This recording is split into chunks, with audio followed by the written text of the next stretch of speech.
In this class, I want to give you an overview of the accounting cycle.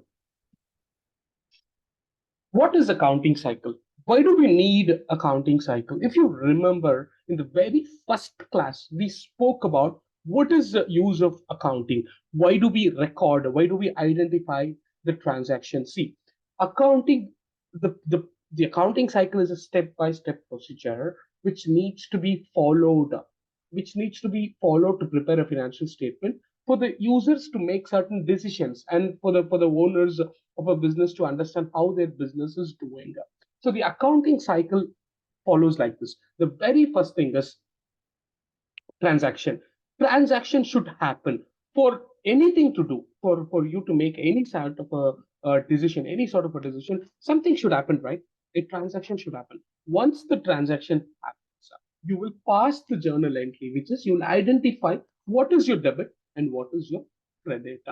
And after that, you will post that to the general ledger. You may ask me, now I have identified my debit and credit. Why should I post to my general ledger? See, general ledger is a list of accounts.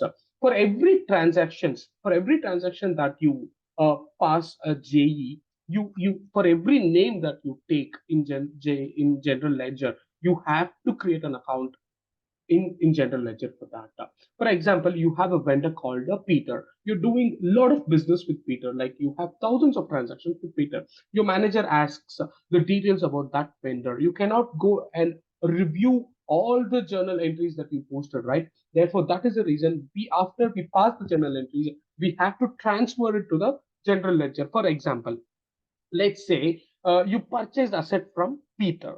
Your asset account will be debited and your cash account will be credited. Therefore, we'll have a one figure which is summarized in a journal ledger. That's the motto of creating a posting the JEs to the general ledger. And we have trial balance, guys.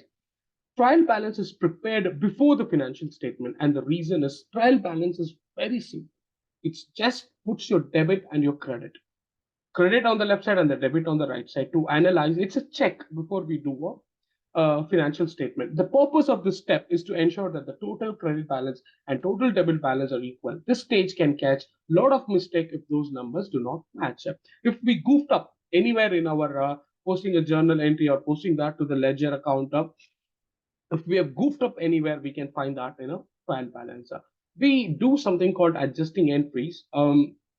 Let's leave that for the part one. Okay. So, and we have a financial statement. I will walk you through in detail what is financial statement and how it is done in the last class.